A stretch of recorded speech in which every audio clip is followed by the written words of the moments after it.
झांसी महानगर के गोसाईपुरा स्थित विवेकानंद पब्लिक स्कूल में पिछले 20 दिनों से चल रहे ग्रीष्मकालीन शिविर का आज भव्य समापन।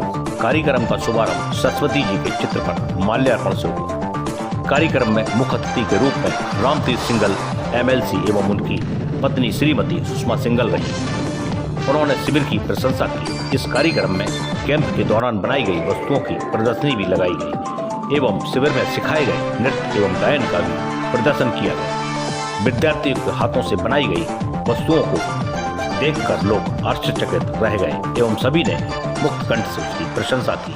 कार्यक्रम का उद्देश्य कौशल विकास करना एवं बच्चों को आत्मनिर्भर बनाना था। शिविर के दौरान नृत्य, गायन, drawing, mehndi, tie and dye, ceramic, lippan, macrame work, string art आदि विधाओं का विद्यालय की अध्यापकों द्वारा प्रशिक्षण दिया गया। कार्यक्रम का संचालन विद्यालय की छात्रा द्वारा किया गया। कार्यक्रम के दौरान अखिलेंद्र प्रताप सिंह एवं आलोक सारस्वत भी मौजूद रहे। कार्यक्रम में विद्यालय की अध्यापिकाओं रंजन सक्सेना, पूनम मकराड़िया, रहनू गांगेल, संगीता अवस्थी, शिवानी, नेहा, भूमिका, कन्हैया गुप्ता, अंकित सोनी उपस्थित रहे। कार्यक्रम के अंत में शिक्षकों को सम्मान स्वरूप उपहार भेंट किए गए। कार्यक्रम का आह्वान विद्यालय की प्रधानाचार्य अंजना सारस्वत द्वारा किया गया।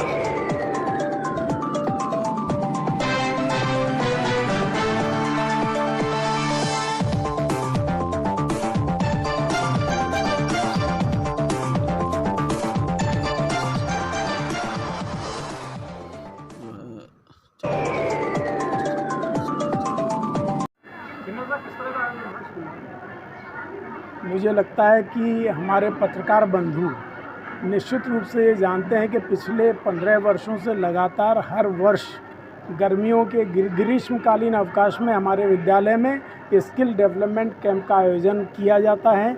हुनर विकास के लिए, प्रतिभा विकास के लिए छोटे छोटे बच्चे जिनके अंदर अपार क्षमताएं छुपी होती हैं लेकिन उस पर ध्यान नहीं दिया जा पाता है। कई बार आदरणीय प्रधानमंत्री नरेंद्र मोदी जी का जो सपना है, जो उनका आह्वान है कि पूरे देश में स्किल डेवलपमेंट किया जाए, प्रत्येक व्यक्ति के हाथ में कोई ना कोई हुनर हो। इसको देखते हुए हमारे विद्यालय में इस वर्ष भी विगत वर्षों की भांति एक कौशल विकास कैंप का आयोजन किया गया, जिसमें लगभग 12 विधाओं के बारे में बच्चों को बताया गया, सिखाया गया।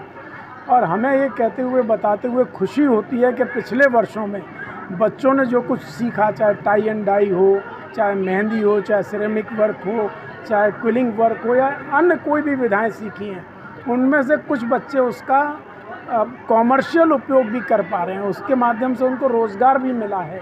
वो सारी कृतियों को बनाकर विभिन्न शोरूम के माध्यम से बाज़ारों में उपलब्ध करा रहे हैं, जबकि उम्र अभी उनकी पढ़ने लिखने की है। तो ये हमारे लिए खुशी का विषय है। अभी आपने देखा होगा एक मेहंदी वाले कक्ष में छोटी छोटी 7-8 साल की बच्चियां कोन पकड़ करके एक दूसरे को मेहंदी लगा रही हैं। भविष्य में 2-4 वर्ष में अनुभव के बाद में वो शादी विवाह में मेहंदी लगाने का कार्य करके अपने आर्थिक संसाधन के रूप में उसको उपयोग कर सकती हैं। तो ये सब हम लोगों के लिए गौरव का क्षण रहता है, जो हर वर्ष हम लोग एक कैंप लगाते हैं और देश के नौनिहालों को नई नई विधाओं में पारंगत बनाते हैं।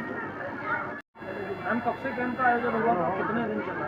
सर, ये 10 मई से स्टार्ट हुआ था कैंप हमारा और आज 31 मई को इसका समापन हो रहा है। लगभग 300 बच्चों ने यहाँ रजिस्ट्रेशन कराया था और विभिन्न विधाओं में पारंगत हुए। डांस परफॉर्मेंस भी हुई, कुछ म्यूज़िकल इंस्ट्रूमेंट भी बच्चों ने सीखा, हारमोनियम, तबला बजाना भी स्टार्ट किया है। ऐसा नहीं कि परफेक्ट हो गए हैं, मगर उन्हें स्टार्ट कर दिया है सीखना। मेहंदी के बारे में सर ने अभी आपको बताया ही, बाकी चीज़ों को आपने देखा। तो लगभग 300 बच्चों ने यहाँ पर इतनी गर्मी में, सबसे बड़ी बात इतनी तपन में भी बच्चों ने बड़ी शीतलता के साथ इस कैंप को सफल बनाया। केवल विद्यालय के बच्चे थे या बच्चे नहीं, आउटसाइडर्स भी हैं, अन्य विद्यालय के बच्चे भी इसमें प्रतिभाग करते हैं और हमारी शिक्षिकाओं का विशेष सहयोग रहता है। सबसे इम्पॉर्टेंट बात और महत्वपूर्ण बात है, जो हमारे यहाँ की शिक्षिकाएं हैं जो पढ़ाती हैं, वो ही इस कार्यक्रम को सफल बनाने में और कौशल विकास को कार्य करवाने में अपनी सहभागिता देती हैं। हम बाहर से किसी को भी नहीं बुलाते हैं, किसी मेंटोर को, हमारी अपनी ही शिक्षिकाएं बच्चों को सिखाती हैं।